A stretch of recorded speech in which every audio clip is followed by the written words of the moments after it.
Welcome, everybody, to the latest episode of True Believers here on the Fandom Podcast Network. Of course, this is our show covering all things comic-related when it comes to movies and television.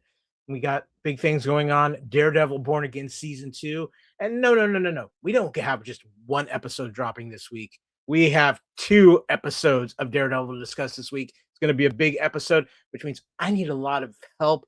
So I've called in my resistance. And, of course, that always leads with the co-founder of the Fandom Podcast Network, the guy who happens to like flying Deadpool skulls, the one and only Mr. Kevin Reitzel. Check it out, flying Deadpool skull. Woo!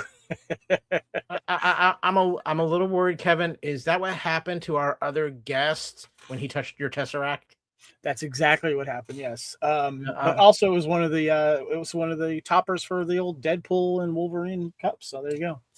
Well, I have a feeling that I'm going to bring in our special guest, and he has maybe got a bullseye on a furry feline, not a bunny though for Easter Sunday. Oh no, it's a static cat with a cat.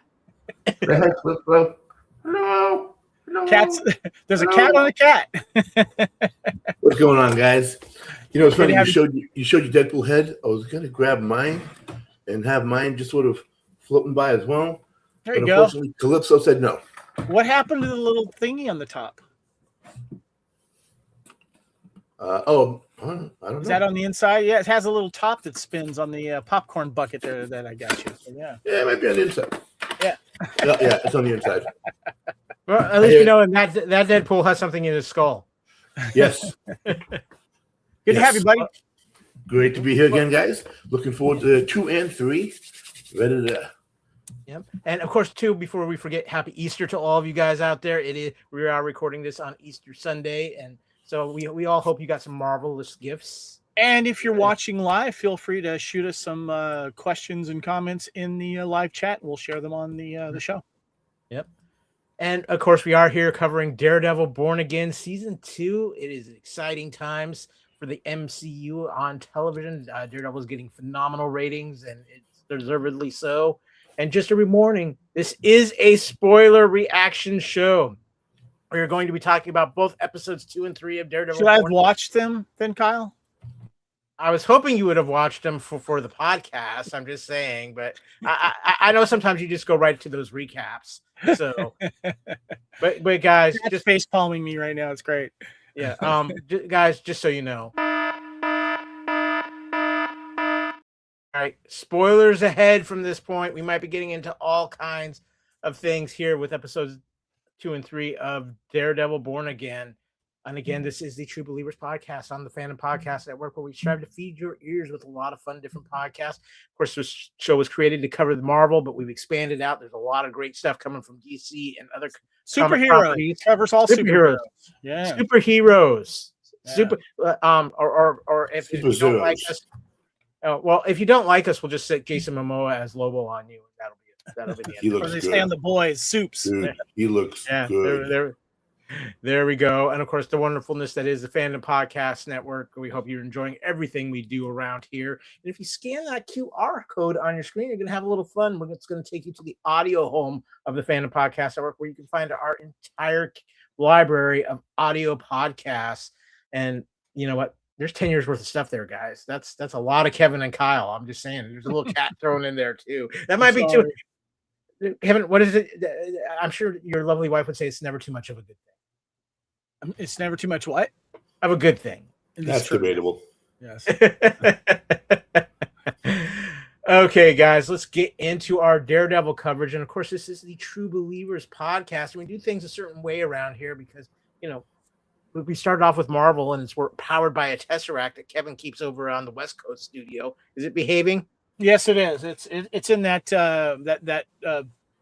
Hulk thing that keeps supposed to trap Hulk with. So it's in. Okay, so you're keeping any gods of mischief or gods of inevitability. And the Dianoga is on top of it, and it's keeping it trapped. So yeah. Okay. Well, let's siphon a little energy off of that, and let's do a little phase shifting.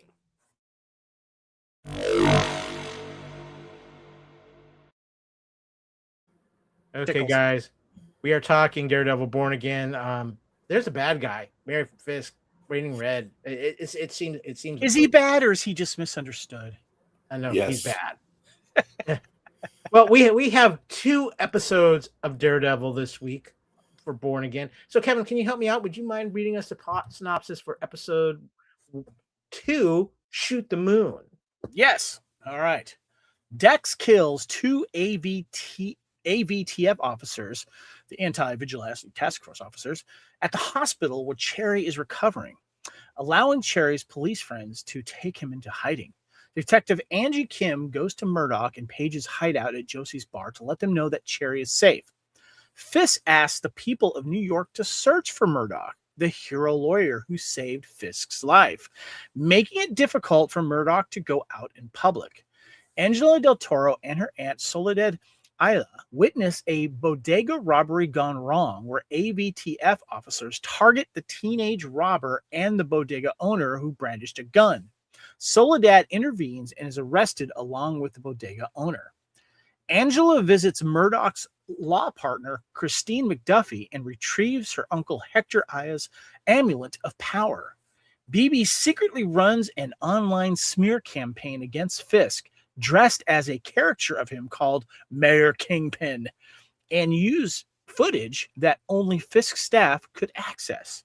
Her friend and Fisk Deputy Mayor of Communications, Daniel Blake, warns BB about leaking information and angering Fisk. The AVTF attacks Josie's bar. Paige takes one of the officers hostage while Daredevil defeats the rest. Episode 2 of Daredevil, guys. I want some first impressions here because I really feel like this was a great pickup from episode 1. Didn't have quite the action entirely of episode 1, but I think it really hit the home of setting up some things for the future of this season. Kat, you are our Daredevil guy. I want to start with you. What were your thoughts of episode 2, Shoot the Moon? I actually liked it. I thought it was really good. I'm glad that they did this kind of an episode to help continue the story out there doing, continue with what happened in the first episode, and hopefully give us glimpses of what's going to happen in future episodes. I loved how they made Kingpin made Daredevil both can't be seen in daytime and now can't be seen at night because he's being hunted by the people to find Matt Murdock to bring him in, and by the Kingpin's men as Daredevil to bring him in. So that's a great way to sort of build him up. I'm glad they're doing that. And all in all, I thought it was a really good episode. I enjoyed it quite a bit with a few caveats. We'll talk later about those. And yeah. Kevin, what about you? Because one of the things I really liked about this episode was we really see the chess games being played between Wilson Fisk and Matt Murdock in this episode, and how they're playing against each other and how they're trying to bait and trap each other. And I thought that's one of the things I love about the show is how the mental games that are being played, not just the action of it. You're muted, Kevin. Sorry about that. The guy, I'm forgetting his name, the guy that was advising Fisk about outing Matt Murdock as Daredevil. And it was a very wise move to instead use him, let's find him by saying he's the hero, and that we need him and blah, blah, blah. And I thought that was a smooth move on Kingpin right there. Because they're both holding each other's secrets, which is great.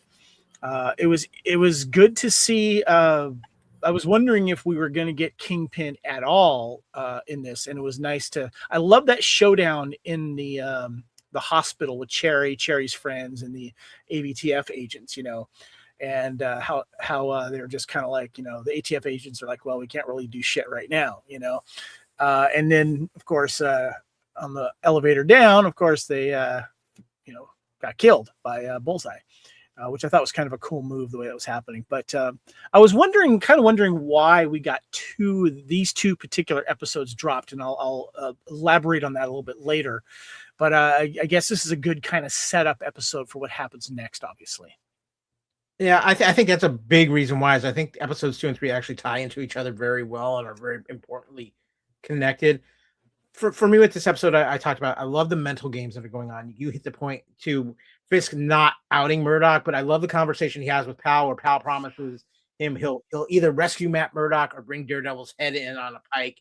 And and Kingpin's like, trust me, either one will solve the problem. Will do. I just love that whole setup, and the angles that they're producing for Daredevil Born Again season 2 with covering so many different ways that things are happening in New York right now. I think it's so very important. It's so very well done because they're building this world so strongly. Quick question: who is Kingpin supposed to do in this boxing match? Who's he supposed to fight? I think he was just training. I didn't. But I saw a poster with him and someone else, his opponent, and I don't know who. Is that someone famous that we should know? Is this like a charity match? What's going on here? I think it might have been like a charity match. I didn't catch that poster. I saw the poster, but I didn't recognize who the person was supposed to be, though. It was too quick. I think it was just a charity match, though. Okay. Yeah. I feel bad for a sparring partner. I'm just going to say that. Yeah, right. Yeah. So I think this again. I think this is a great setup episode. I like how they're building up this resistance kind of feel to it, and I think that is working really well. And I think they carry it on to episode 3. And let's get into our plot synopsis for episode 3 of Daredevil Born Again. Kevin, would you mind running the slides while I give the plot synopsis? You got it, buddy. Yep.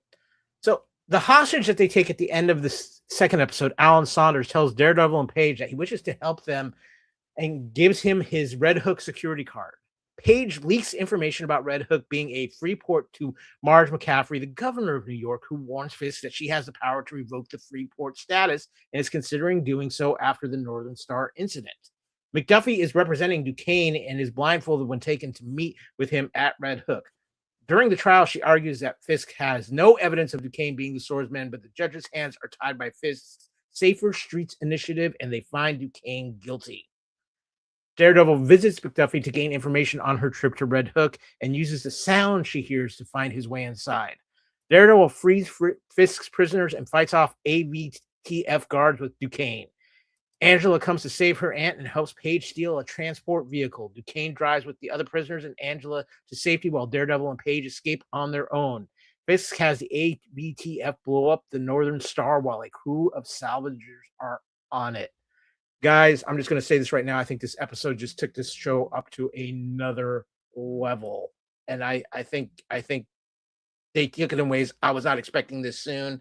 And Kevin, I think they took it in a way that we know how serious the game is that's going on right now. Yeah, I'm not. And it's funny too, is I guess you could say I was complaining last episode, but I'm not going to say it completely exonerated itself, but we get to see Duquesne do a little bit of fighting in this, not like full on swordsman, vigilante style, but we did get to see him in a little bit of action, which I was happy to see. I remember that was one of my issues with that. And I was trying to figure out if there was other people with vigilantes names attached to them that were in all those cells that where they were released. But I think Duquesne, aka the swordsman, was really the only main vigilante. The other ones were other types of arrests and stuff like that, I guess. Kind of like a little mini Guantanamo Bay that's going on there. Yeah, there was. I think there was a lot of people on the street who got arrested as being "quote unquote" vigilante supporters, or things of that nature. Kat, what were your reactions to this episode? I think the TV series has been a 9. This brought it to an 11. I really liked this episode. I liked everything about it. And as you guys said, I think also in episode 2 when they came in and they pulled out that gun and took the mom, I think those are the people. They're just snatching, grabbing, taking anyone that is, quote unquote, being bad and throwing them in that, as you said, Guantanamo Bay. I told you the swordsman can fight. See? He fought. Yeah, but he wasn't like in any costume. He was just kind of just rescued from prison. Come on, give him a break. And he just kind of used what he had. It wasn't like he was like, I'm going to go out on the street and stop crime. He wouldn't do that anyhow. That's not his style. But he's not a hero. He's a vigilante. But I'll be honest with you. I have no idea what his costume in the comics looks like. I have not even looked it up. I showed it to you last week. I don't remember. But come on, Kat. The swordsman's outfit is kind of generic. Oh, absolutely. It's like Hawkeye's outfit when he first debuted as well. I mean, come on. It's terrible. It's back in the 1960s. Yeah. But there's so many guys. There's so many things in this episode that happen. But I mean, and we're going to get to some of them in the plot points, so I'm not going to dive on some of those things here. But I look at one of the biggest things I loved about this episode was the use of Daredevil's powers, because when they're interviewing Alan Saunders, the hostage, obviously Daredevil is basically a human lie detector, and they play up on that. And I thought that whole aspect was really good. And they know how to use those sonic waves against him too. Well, right? Yeah, when the AVTF comes in with the sonic waves, yeah, talk about too, when they're when he's trying to make sure that Alan Saunders is on the up and up and is using his senses to tell that he's telling the truth. Is that something that's been used and exploited in the comics to mess up with Daredevil senses, Kat? Yeah. Oh yeah. A lot of villains that know about him, if they know about that, they have sonic emitters or something to F with his senses. So, but he's also learning that that certain villains who do that, he's also now carrying. He has from Richards. It's like a hypersonic earplug. He has from who? Oh, from Fantastic Richards. Four. Yeah, Reed Richards. Okay. Gotcha. Yeah, it's like a hypersonic earplug, so that when someone shoots off a sonic emitter, the earplug will turn off, so that it won't affect him as much. He'll still be affected by it because his sensors are dialed to 11, but he'll be able to still hold his own bearings and then do whatever he has to do, whatever he's doing at that time. But I think the other point where they really used his powers well was when he went to go see McDuffie, and McDuffie says, "Well, I was blindfolded, I couldn't see." He says, "I can work with that," and you see him going down, and the replay of the sound she heard as he's going through. I love that scene. I think again, it's a great underuse of Daredevil's power. It's showing the minute things it can do, which makes him so powerful in another way. And I just loved how they executed that. And guys, I would be remiss if we did not talk about the final scene when Fisk blows up the North Star and how powerful that is. I mean, he basically sets up those workers to be killed should something like this happen by making them stay on it. And then it's ruthless. He is just ruthless about it. And you see how evil Fisk is in making this order and killing off these innocents to prove his point. And also it solves his problem of, this boat is blocking my port now. But still, how ruthless and how evil was that? And like I said, I think this ups the level of what could happen in this show to a 12 as far as just how far people are willing to go. Well, you and I both know, Kyle, Kingpin is ruthless and evil in the comics as well. There are issues where he outright kill somebody, and there are issues where he'll break all the bones in someone's body and put them in the hospital just to prove a point. But what were you thinking on that, Kevin? Well, it started making me look at the long game here, because obviously, as you pointed out so well, that how it's showcasing how ruthless he is. And it kind of makes me wonder, like, when this show ends, are we going to see an end to the Kingpin character, or is he just going to go off to jail?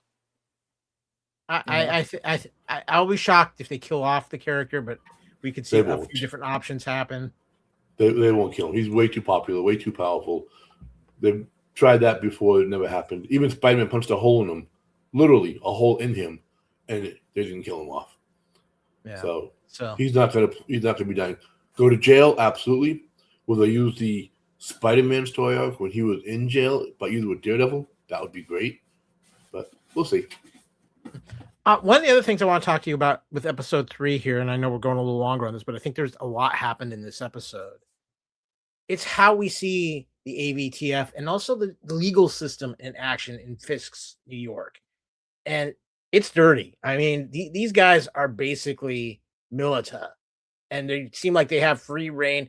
I mean, basically a guy's arm gets grabbed because the woman's trying to protect her daughter, and she's arrested for supporting a vigilante. And then we see just the one judge, especially just her inner turmoil of this whole thing when she's downing at acid and just everything she's going through. And then the other two judges show up, and what a farce the whole trial thing actually was. And Daredevil's pulling a lot of social commentary on the legal system right now, but doing it, I think, in a very intelligent and genius way. And I'm just curious what you guys are thinking on that, Kevin. Yeah, does he have the judge in his pocket? Do we know that? I think he's made the rules. So I think he probably has one or two of them, but I think he's also passed these laws that these judges can't get loopholes out of. Yeah. No, it's he's got his own private army that won't answer to anyone, which is why the only way to really deal with him is to kill him. And that's what Bullseye's plan is right now. Yeah, has been before, and it will be again. Kat, we both read the stories where when Wilson Fisk was the mayor of New York, and I actually think they're taking it farther in the show than they ever did the comic. Absolutely, they're doing more in the show that it makes it so much more enjoyable for people like you and I who read the comics. Oh, that was really good. I wonder what they could do if they did this. Oh shit, they did this.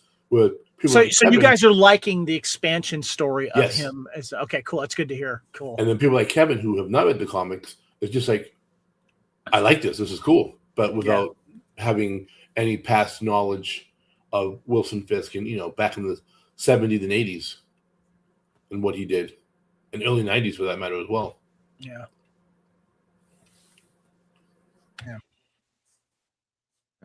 Well, speaking of Wilson Fisk, as always, we also like to highlight the cast when we talk about the plot synopsis.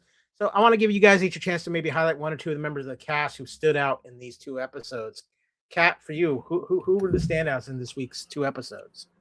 Well, I really loved Karen and the stuff that she's doing and how she's becoming more of a, because from the comic point of view, she was very didn't really do much. And for those of you who read the comics, she got killed, brought back, got killed again with a druggie. So, but now seeing her more of the fighting for the side of Daredevil and Murdock, I thought she did a great job. Bullseye was a great. His few scenes he was in were really good. I like those. Again, minus one caveat. We'll talk about that later. And of course, the whole boxing scene with Fisk and the boxer trying to egg him on, like, come on, man, you're not this, you're not that, are you? Come on. And then Fisk just giving him the punch and knocking him out of the ring and, probably killing him for all we know. But all in all, I think the cast is doing a great job. Everything I like about the cast, again, I don't know names, so don't hold me to that. But the guy who was caught by Paige, I liked how he was sort of like trying to play like he was hiding something, but Daredevil was like, no, tell me. And he's like, okay, I'll tell you, here it is. And just all in all, and of course, I like the swordsman, so I thought he did a good job too. Using those sticks to fight with. All right, give a man a little rebar, he can do a lot of damage. Yeah. Kevin, what about you? Who were some standouts in the cast for you? I have a few I want to give a shout out to, and like Kat, a big fan of Deborah Ann Wall, especially from the True Blood series, and now she's making her way through Daredevil here, and I love this. She's great as Karen Page, and I'm kind of sensing a little bit of little future sexy time friction between the two, maybe. I hope they show that. I hope that'd be great. I'd love to see them actually have a romance, and maybe that's something that'll be used against Daredevil. They did in the comics, so they might. Yeah, I'm not surprised. So yeah. I just the chemistry between those two is great. Yeah, in the comics, the Matt Murdock Karen Page is just a little complicated, but it's made some great storylines. I also want to give a shout out to Janaea Walton, who plays BB. I thought she was great. Her character kind of stepped up in this. The amulet thing that she's carrying from what's the guy who got killed? White Tiger. Yeah, Hector Ayala. Yeah, I'm curious to see where that's going to go. But I love good bad guys. I'm really enjoying Hamish Allen Headley, who plays Powell. He's the leader of the AVTF guys. And he's smarmy. He's just right there with he's such a good henchman to Kingpin, and Kingpin really, you could tell he really enjoys his loyalty. Is that the British guy? No, that's the head of the AVTF. Oh, yeah. I just want to point out the British guy did a great job too. I like him. Yeah, I'm going to get to that in a second. I want to give a shout out to that actor, Hamish Allen Headley. He's really good in that role. But we didn't see Matthew Lillard as Mr. Charles in these episodes, did we?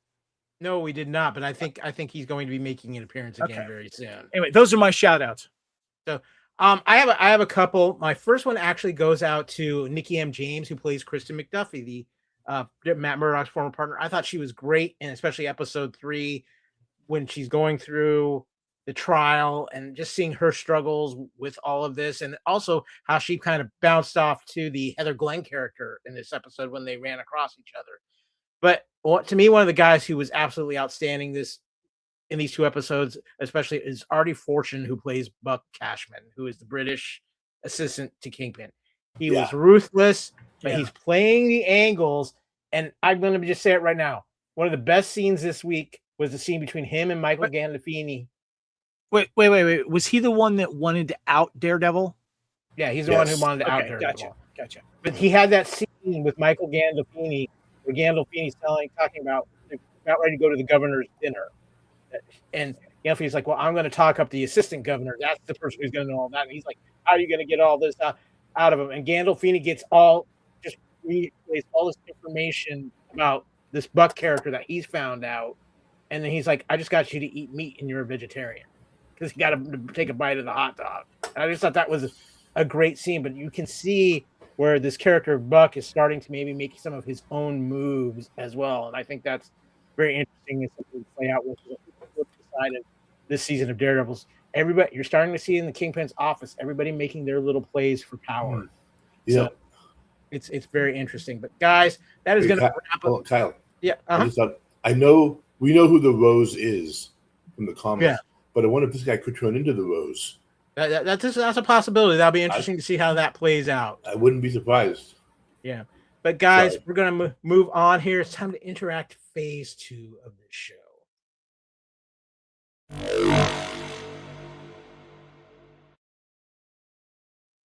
That's right. Phase 2. It's time to talk a little trivia and Easter eggs from these 2 episodes. And I've got a few interesting things here.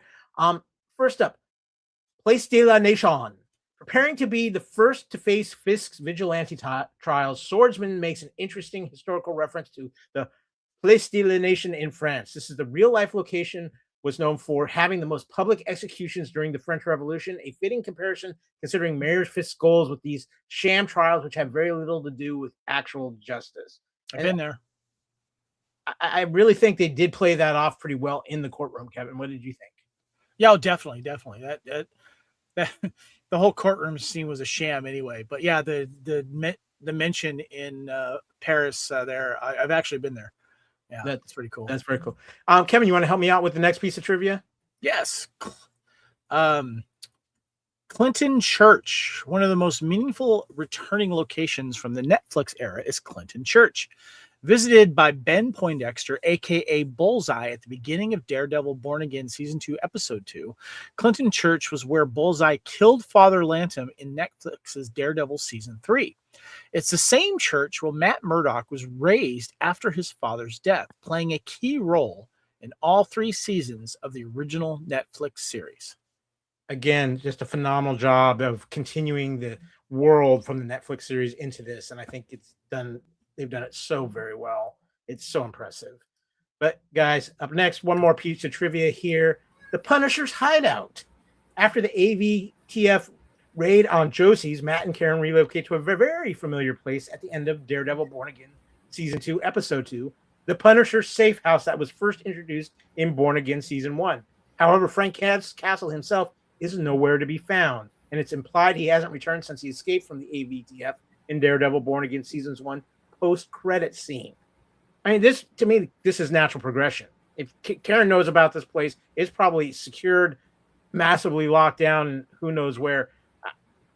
You've got it. Use it. Use your resources, Kevin. Yeah, I'm wondering if he'll be back for this. This will be interesting, or if, there's going to be some tease to that. Because do we know if he's going to make an appearance in this season? They have not said for sure or not. There's not been a confirm or denial on that. I would assume so, since he's got one-shot movie supposedly coming out. So yeah, my thinking might be is we might see a cameo, or we could see somebody taken out, and we realize it's the Punisher, which will lead into the one-shot. We might not see the Punisher on screen though. We just might get a hint of him. So it could play out either way. But we also have a few Easter eggs, and there's some very interesting Easter eggs from these episodes this week. And the first one coming up, Kevin, you want to help me out with this one? But Cat's raising his hand there. Seems like he really wants to say something. I just wanted to add, for those of you who also don't know, and for those of you who read the comics and don't know, that church is also where Daredevil goes when he needs to confess his own sins. to the father. It's also the church where, in the very bad Daredevil movie, where Bullseye fights Daredevil, and in the comics, that's where Karen Page dies. Interesting. All right. A lot of history there. All right. For Easter eggs, we have Muse's mask here. In Daredevil Born Again Season 2, Episode 3, Heather Glenn is revealed to still have Muse's mask. After nearly being killed by this serial killing artist, it's clear she hasn't fully moved on and is still deeply traumatized, motivating her ongoing work for Mayor Fisk and supporting his anti-vigilante agenda. I was getting I was kind of diving into this going, I was like, is she going to take up the mantle here? I mean, is this weird? You stole my thunder. You just stole my thunder a little bit here, Kevin, because I was going to ask you guys. We have seen it before in movies and plot things where the person who is trying to dive into the psyche of a serial killer, Harley Quinn, becomes what she's investigating. Kat, we've talked about Muse coming back in a fashion. Is this how they maybe bring Muse back, where she becomes the next Muse? We should remind people that Kat was not happy with the short-lived run that we had with the Muse. He wanted the Muse to last longer. Yeah, if that's how they do it, that's how they do it. I mean, Muse is a great villain for a reason. You know, the psychotic nature and his, way he does stuff is just so cool. But to bring him back as a woman, hey, I'm down for it. The Stockholm effect, or Stockholm syndrome, go for it. Run with that and let's see what happens. What do you think, Kevin?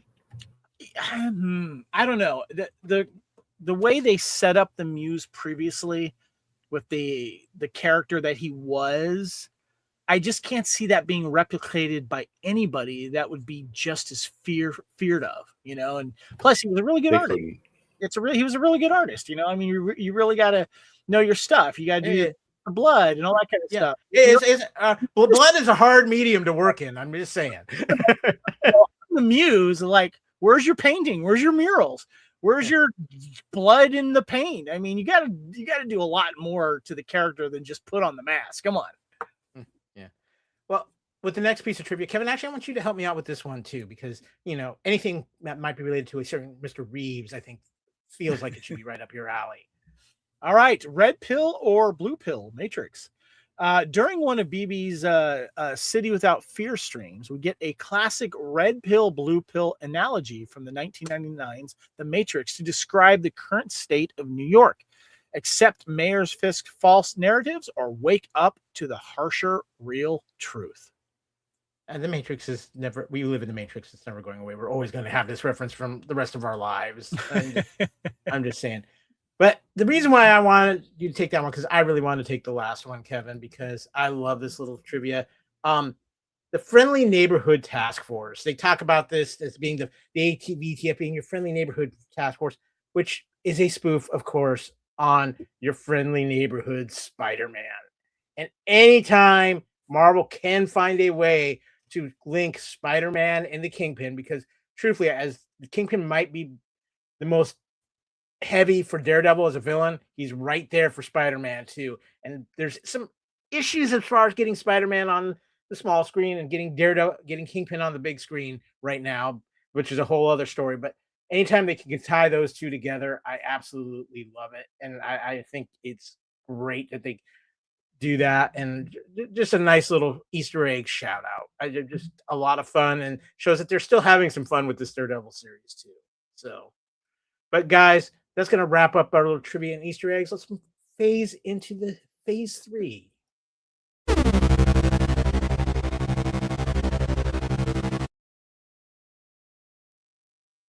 Okay, guys, we are into phase 3. We're going to hit some of our bigger plot points that we want to discuss here. And the first one I want to get into is bring on the new wave of heroes.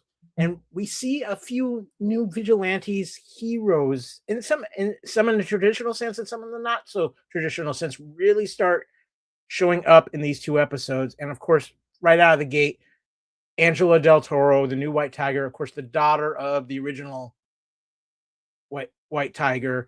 We see her see the costume, we see her see the amulet, and things start to play out because at the end of Daredevil Born Again season 2, episode 3, Angela Del Toro makes a surprise appearance to help Karen Page and Daredevil rescue prisoners from Red Hook, including her aunt and swordsman. Wearing a black and white hoodie with a striped bandana, Angela's new look is complete with her uncle's amulet, confirming that she indeed is taking on the mantle of the MCU's new White Tiger, just like in the original comics. And speaking of that amulet, of course, the legacy of the White Tiger is set to continue in Daredevil Born Again season 2. After her aunt Soledad is taken by the AVTF, Angela Del Toro does rediscover that her uncle's mystical amulet at Kristen and McDuffie's, and when she was looking for Murdock's help. Apparently, the amulet has been kept there since the death of Hector Alea's White Tiger at the hands of the AVTF in season 1.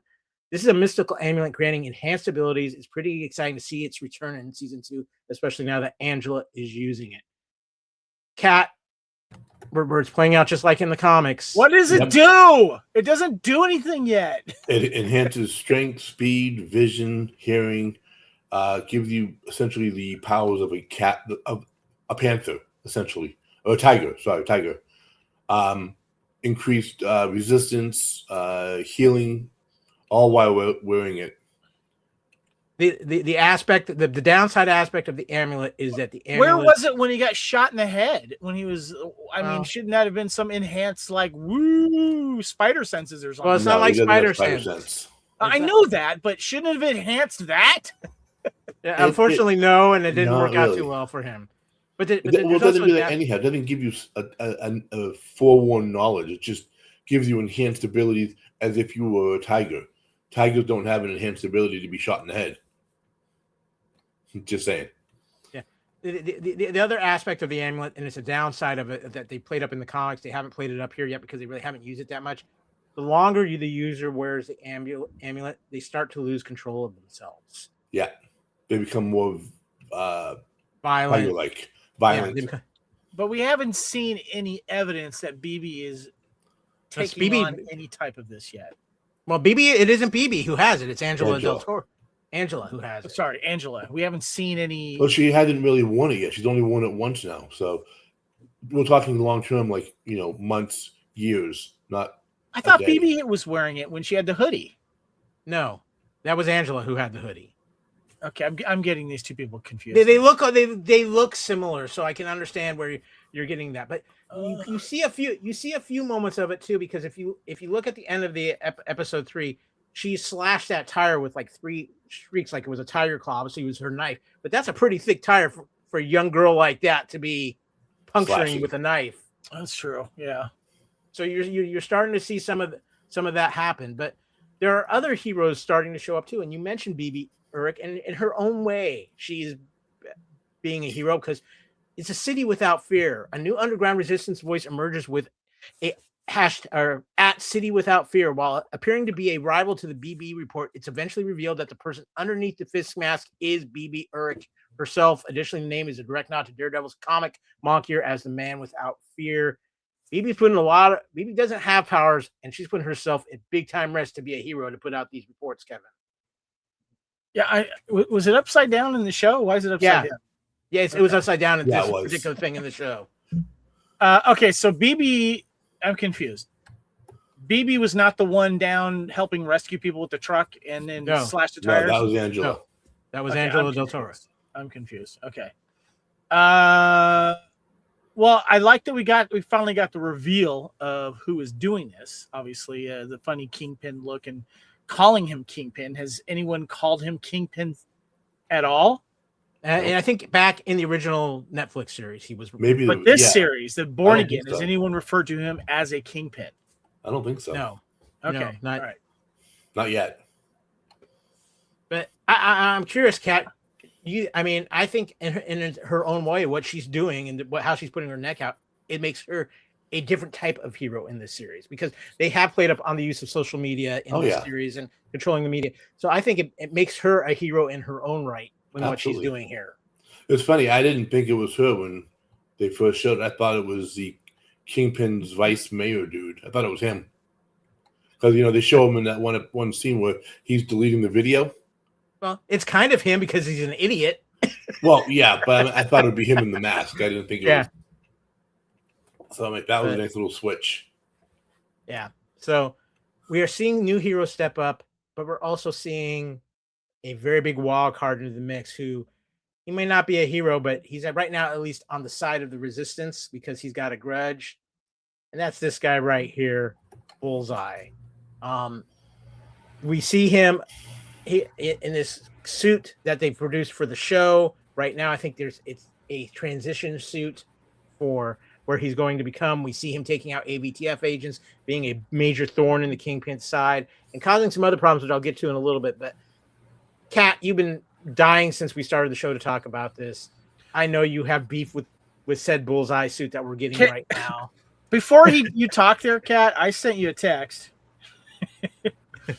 Because as soon as I watched it, I know you had watched it. And I sent you a message and I said, so what did you think of Bullseye's costume? You said, quote, looks like crap.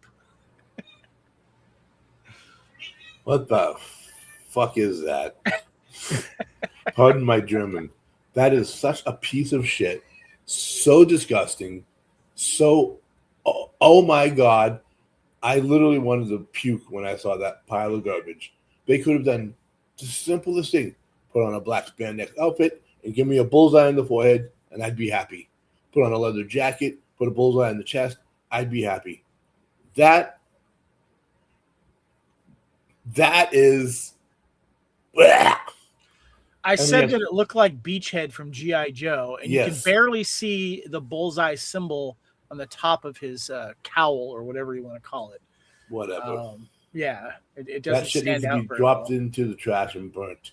Like you said, I am hoping, God to anything else, that he wore this pile of junk because he couldn't make it back to his hideout and get his costume on. So he grabbed whatever he could to use. Well, let me ask you, Kat. Kyle used the word transitional. That's it what I'm hoping feels for. like that it is. Like we're going to get a reveal later of a more traditional Bullseye costume. I'm assuming that would be a lot happier for you to see. That would be a lot happier for any Bullseye fan to see.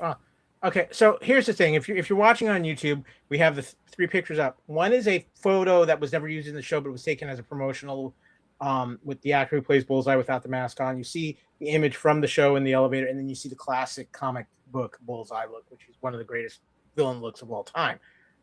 I think here there's a couple of things we need to look at. And like I said, I think there's a transition because I think Bullseye's still going through some mental stuff himself. But the other thing is that maybe he's wearing this suit because he doesn't want to be necessarily easily identified as Bullseye right out of the gate if somebody should see him. But I think, Kat, for as bad as the suit feels like, the execution style of Bullseye and how they're handling is, I mean, that whole scene where in the elevator and he takes out those two AVs. I love that. Classic Bullseye.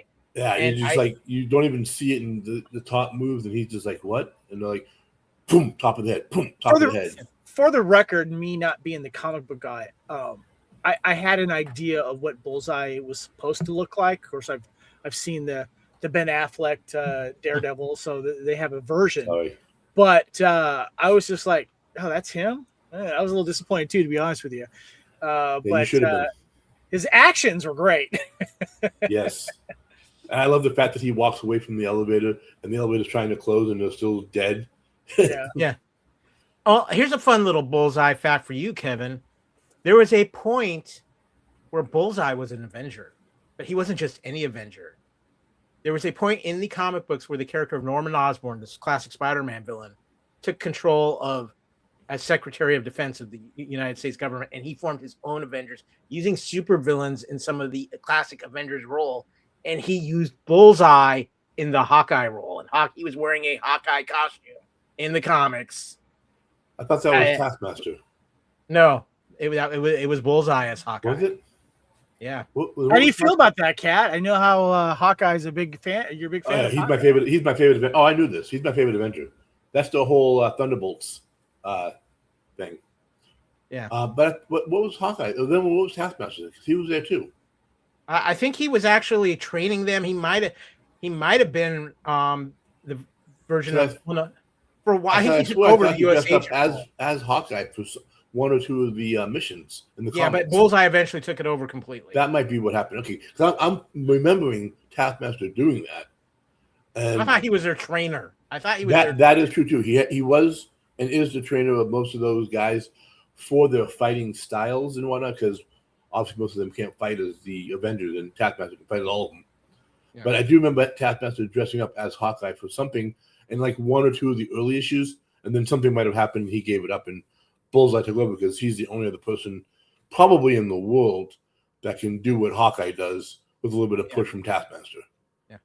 Well, there's some other stuff going on with Hawkeye in this Daredevil series that I want to bring to light. You mean quick. Bullseye? Yeah, Bullseye, Hawkeye. I'll get confused here. Bullseye is causing a lot of chaos for Fisk. But this is something I found when I was doing the research. Bullseye gets the blue light. Bullseye continues to get one of the coolest visual cues in Daredevil Born Again. Just like in season 1, many of the scenes are saturated in blue light, including the end of the scene in the Clinton church and more scenes later on in these latest episodes. It's such a great stylistic choice, directly contrasting with the key scenes where Murdock similarly gets red. I just want to know if you guys have noticed this, because especially in this church shot, it just it's out there, and I think it's just a great filming choice. This may surprise you, but no. Oh, I noticed it. I thought it was great. I love the saturated look. Yeah. But that's not all Bullseye, the only chaos Bullseye is causing, because he's causing a little issue with Vanessa Fisk, because we have a dream sequence. Vanessa Fisk experiences an unsettling dream about Bullseye in Born Again season 2, including a baseball that rolls right up to her feet. This is a nod to Benjamin Poindexter's, Bullseye's legal name, traumatic childhood as an orphan, which was revealed in Netflix's Daredevil season 3. Believing that he pitched a perfect game, his parents would come back. Young Poindexter killed his baseball coach with a lethal pitch after he was prematurely benched. So they're playing some great mind games using Bullseye, and I think what they're doing with this cat, I mean, Bullseye's always been kind of a pretty straightforward, honestly been a straightforward character for the most part as this deadly assassin. I think they're playing some great mental games with Bullseye. I love the whole thing they're doing with Bullseye. I think it's amazing. I love how they keep using different little tricks from his past, both from the comics and from the TV shows. And this whole thing with Vanessa is going to be just, I don't know. I mean, he might do the unthinkable from the comics where Fisk loses Vanessa. You know, maybe he does kill her. How do we know that's not Benjamin Sisko's baseball? Because it's the wrong universe. A little too far in the future there, Kevin. Nerd. Go cross the streams. Okay, guys. Nerd. That's funny. Okay, guys. I want to get into the third plot point here, because I think this is actually a very interesting one. Spoilers. Lots of Daredevil spoilers in the last week, guys. Daredevil or Punisher? Well, a little bit of both, and we'll get to that. But let's start things off with the Punisher. Now, of course, we all know there's the Punisher one shot. The Punisher is also going to be in the next Spider-Man movie. But in these 2 episodes, the Punisher's absence is directly addressed in Daredevil Born Again season 2, episode 3. While hiding out in his safe house, it's revealed that Karen and Matt have no idea where Frank is, though they would assume he's out there still fighting the war. After all, if he were dead, Mayor Fisk would be celebrating and shouting it from the rooftops. Ultimately, it seems like Marvel Studios is saving the Punisher for his Disney Plus special, which is releasing the week after Born Again season 2 finale, as well as the appearance in Spider-Man Brand New Day. We talked about a little bit. Do we think they're intentionally holding back the Punisher for Daredevil? It has a title now. It's Punisher Out One More Kill or something, right? Yeah, one last kill and one more kill. One last kill. Yeah. Along those lines. So what do you think, Kevin? Are they withholding the Punisher from this because all the appearances he's going to be making after this? Yeah, I think it's important to kind of save him because obviously they want to they have this one movie special that's coming out after this series, and then that'll probably tie into what's happening with the new Spider-Man movie, because we got a tease of Punisher's appearance in that film as well. And I'm excited that he's going to get his own movie. It's about time that we get like a one-shot movie here. I'm going to find a way to get that on Blu-ray. So it's cool. I love it. Kat, what do you think? Are they specifically holding Frank out for these other plans? Absolutely. And hopefully he'll be in Daredevil season 3. That's the fingers crossed moment. But there's other spoilers that have been floating out there because Well, those of you with a keen eye who have watched the newest Spider-Man trailer for the latest Spider-Man movie, we happen to see a familiar face. That is Sheila, who is the political advisor, one of the political advisors to Wilson Fisk, who's kind of had it back and forth with Michael Gandolfini's character a little bit. But here we see her giving Spider-Man, of all people, the key to the city. There's no way Wilson Fisk is giving Spider-Man the key to the city. So the question is, what's going on here? Really? I mean, does he know Spider-Man? Have they encountered each other yet in comics? In the Marvel Universe? He mentioned Spider-Man in episode 1 of Born Again season 1. So, but again, Spider-Man's happening a little bit later. But here's the interesting thing. So during a dinner with the governor of New York, Fisk's right-hand man, Buck Cashman, is seated next to Heather Glenn. As they talk, Buck refers to Fisk's political advisor, Sheila, as Lago with a sharpened blade, a reference to Shakespeare's Othello. We are getting Shakespeare in our Marvel. To be or not to be. Clearly, it seems as though Buck considers Sheila betraying Fisk as a definite possibility because Sheila is featured also in the Spider-Man Brand New Day trailer, giving Spider-Man himself the key to the city despite being a vigilante. This concern is definitely valid with the idea that Sheila might succeed Fisk as mayor by Daredevil Born Again Season 2's end. Yeah, guys, you kind of want to be careful what you put in your trailers. Just saying. The rumor is Spider-Man actually does take place maybe about a year after the events of season 2 of Born Again. So we'll see how this plays out. But any thoughts on this, Kevin? Does that mean that we get Fisk going into hiding or jail after this season? I'm not sure. Possibility. That's the message I'm getting from all this. Like, is he going to have? Are we going to see Fisk in season 3, or is Bullseye going to be the main protagonist? No, Fisk would still be the main protagonist, but just doing it from jail. Yeah. Well, either that, or I have another theory, but it ties into the last set of spoilers because it has been revealed this week that some familiar faces are returning finally for season 3, and that is, of course, Luke Cage and Iron Fist, and the original actors are coming back to play them. It has been confirmed that Daredevil Born Again 3 will see the return of Mike Coulter as Luke Cage and Finn Jones as Danny Rand. All eyes are on what Marvel Television has planned for this long-awaited Defenders reunion. Of course, here's the thing. They're filming Daredevil Season 3 right now, and maybe they should be a little bit more careful of the set photos that get to be put out because Coulter and Jones were spotted alongside Christian Ritter's Jessica Jones, and for now, at least the Man Without Fear isn't with them. Yesterday evening, set photos showed Cage wearing the same suit he had at the end of Luke Cage Season 2, the series canceled by Netflix in response to Disney Plus's launch, wrapped up with Power Man establishing himself as Harlem's new crime boss. Whether these Daredevil Born Again scenes are flashbacks or a hint that he's still running Mariah Stokes' corner of the Big Apple is currently a mystery to us. However, Coulter has since been spotted in a suit that will be instantly familiar to comic book fans.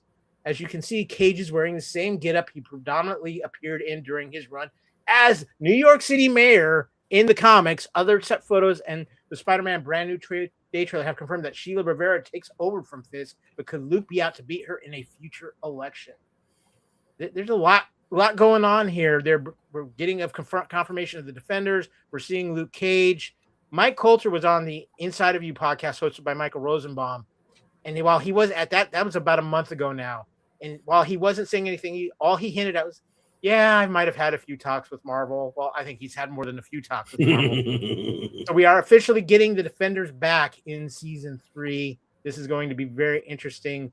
And they're really expanding this out, which leads me to a theory, guys, before I go to either of you.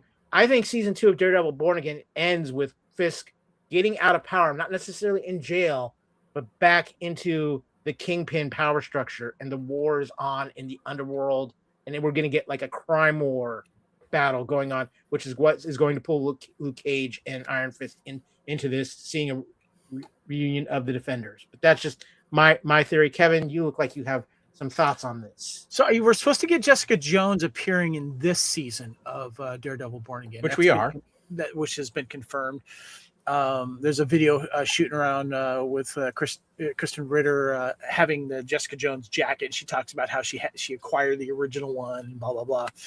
This photo, though, it's kind of interesting that you're showing here on YouTube. It's got Mike Coulter as his character, but it looks like there's another gentleman dressed and looking very similar to him. So it might be his stunt double. And it looks like they're being directed by Billy Joel. It looks really weird. Kat, what about you? What are you thinking here? Knowing this now. I mean, yeah, that would be a great way to go. I would still like to see Kingpin go to jail and do that arc where he runs the underworld from jail, and maybe Cage tries to stop him as the mayor, being the mayor and beating out the other person. I mean, a lot of good things can happen. I'm just glad to see them all back together, and I'm waiting now for Defenders too. Yeah, I think that there's a lot of things going on here, and I'll get to that in my final thoughts, which, guys, I think it's about that time. Let's power up that Tesseract and get into our final phase.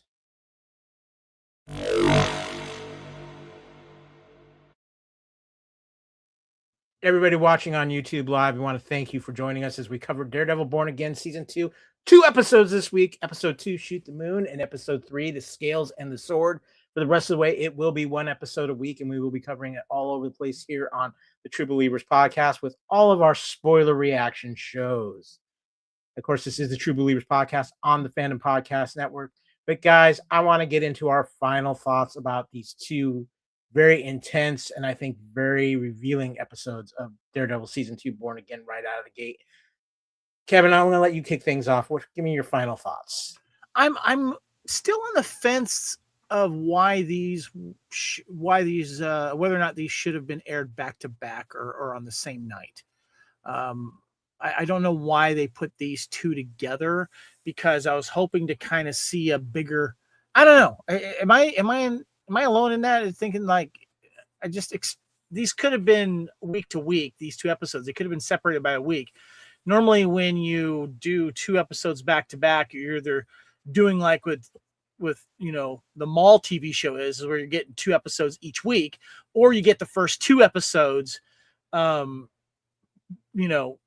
showing 2 episodes back to back, or maybe the final one. This was just a weird one, and I didn't see why these had to be back to back, because there wasn't anything that happened at the end of the second episode where you really had to let's show the next one right away. It could have waited a week. I don't know. Am I? Kat, you're raising your finger here, and you're on mute. But you're muted. You're muted. There's one thing. Sorry. When the guy who was caught by Karen said his past changes in 24 hours, they have to do it now. So I think that's why they did 2 or 3 back to back, because if you don't do it now, you're asked. What do you mean his path changes? I don't understand. The passcode, the key card that he had to get into the ship, changes. Yeah, but I get that. Timing is why an they issue probably here, put but him back to still, you could still separate that a week, and it just then takes up place right away after what happened there. So I don't know. I think it was great. I actually have a theory on that, Kevin, and I think one, because do you see my point though of why I'm a little weird? I can see it right now. I think by the time the season's over, you're going to look back and go, okay, I understand why they did that. Because I think the events that happen in these 2 episodes tie so much in together. It fits. I think it's very important, because I really do think the rest of the way stand on their own episodes are going to be huge.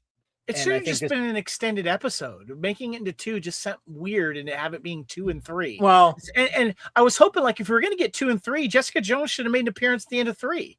I don't know. It's just Kevin, there is another reason too, but it's more of a business reason. They did not want the last episode of Daredevil Born Again coming out the same week Mando and Grogu came out. Your voice went really low. I didn't hear the end of what you said. They did not want the final episode in the Punisher special coming out the same week that Mando and Grogu come out in the theaters. Okay, I mean, all right. Look at the calendar. That business decision. Business decisions were made. Kat, what about you? What are your final thoughts on these 2 episodes? I love them both. I'm glad they put them both on. I enjoy every minute of both episodes. My scenes I've mentioned already before were great. With that one piece of shit caveat of that terrible costume. But putting them back to back, I thought was great. I wish they would put them all back to back so that we could get there quicker. Because unlike you guys, I have zero patience and I want to see everything right meow. Oh, I don't want to wait. Me, I wish they were coming out faster too. But I wish they would just do what quote unquote Netflix does and just releases all the episodes so we can watch them at our own leisure and speed. That sucks for podcasting. Yeah, but hey, guess what? I am not a podcaster by trade or nature. I'm just doing it because I love both of you guys and love to help you. We love you. As a show watcher, I want it all right now so I can watch it. I don't want to wait. I think for me, these 2 episodes are going to be, we're going to go back and look at the seasons. These were the 2 pivotal episodes that really set up the framework for what's going to happen the rest of the way. They really brought it up that level. We kind of got, they used the first 3 episodes to set up the world that we were seeing that the Kingpin had built as mayor. Now I think we're really going to get into the resistance side of it and the true collision that is coming. And I think that's what they use these episodes for. And I think they did a fantastic job doing that. I'm like you though. Bring on the next episodes, and I'm hoping we see Jessica Jones here either in episode 4 or episode 5 because we should see her in 4. It would make sense. Yeah, it would make sense, but we shall see. But I want to thank my crew of Resistance. It's been a lot of fun talking about these 2 episodes of Daredevil here on the Fandom Podcast Network. Of course, you're home for all the podcasts to feed your ears. We want to thank everybody who's joined us on the YouTube channel. And again, scan that QR code on your screen. If you're watching this on YouTube, it'll take you to our entire audio library, 10 years worth of podcasts, ladies and gentlemen. You can hear us from our humble beginnings to our semi-humble way we are now. We've been doing this for a while. Maybe we're just old hats, but I said it earlier. Yes. Never get too much of a. Did you say old hacks? Because that's true. Oh, yes. Yeah, let's be honest here. So, scan that QR code on your screen if you're watching on YouTube. We appreciate the support. Of course, you can find the Fandom Podcast Network and all of us here all over social media, whether it's on Facebook, Instagram, X, Blue Sky, so many other things. Kevin, where can people find you on the socials? All over the Fandom Podcast Network, and you can also find me at Spartan_Phoenix on all of the socials, including Letterbox and Discord as well. Kat, where can people find you on the internet if they want to get some kitty treats? Oh, kitty treats are really good right now. I'm only really on Facebook. I have Instagram and all the other stuff too, but I never really use it. But to find me, it's just at StaticCat1. Get that man a chimichanga. Yes, that's all I'm saying. Of course, you can find me, Kyle, either on all over the Fandom Podcast Network Facebook pages. You can find me on Instagram and Threads at @KyleFandom and at Blue Sky and Twitter at @KyleW. Again, we're just all over the place. I can't keep track, but one thing I can tell you to check out is our TeePublic store. Go to teepublic.com, search the Fandom Podcast Network, or maybe the title of your favorite show on the network, and find the gear of the Fandom Podcast Network. We love the support, but more importantly, we just like seeing you in the gear, and just, it puts a smile on our face. Yeah, we get a little kickback to keep the Tesseract powered up, keep the kaiju in the basement fed, but guys, it's more, we're just here to have fun, and love to see you guys enjoying what we do, and it means a lot to us. So visit teepublic.com. We got t-shirts, we got mugs, we got hats, we got tapestries, pillows, the whole works, the whole shebang at teepublic. Also, all this gear is better. Also, all this gear that you guys can get is better than that bullseye bullshit that he wore. Yeah, but you won't find that costume on our webpage. Just saying, Kat has banned it. But guys, this has been the True Believers Podcast, where we cover everything that is initially happening in Marvel and the MCU, but we are expanding it out to all the amazing things that are happening with comic book related properties, and there's a lot of good ones out there right now. I'm just going to throw this out there: the newest season of the animated version of Invincible, the comic by Mr. Kirkland, is out. That series is absolutely amazing. They do a great job of translating the comic. It's on Amazon. Check that out if you're looking for some other comic related material. And I believe The Boys' final season is about to kick in on Amazon well shortly. So let the blood and violence really begin. Oh yeah. Again, this has been Daredevil Born Again here on the True Believers Podcast. It's been a blast, and we're not even close to done with it yet. So guys, thank you for joining us on YouTube. Thank you for listening audio-wise. And until next time, as we like to say, Excelsior, True Believers. And since we are covering it, and it's a Marvel show, make ours Marvel. We are out of here until next time. See you next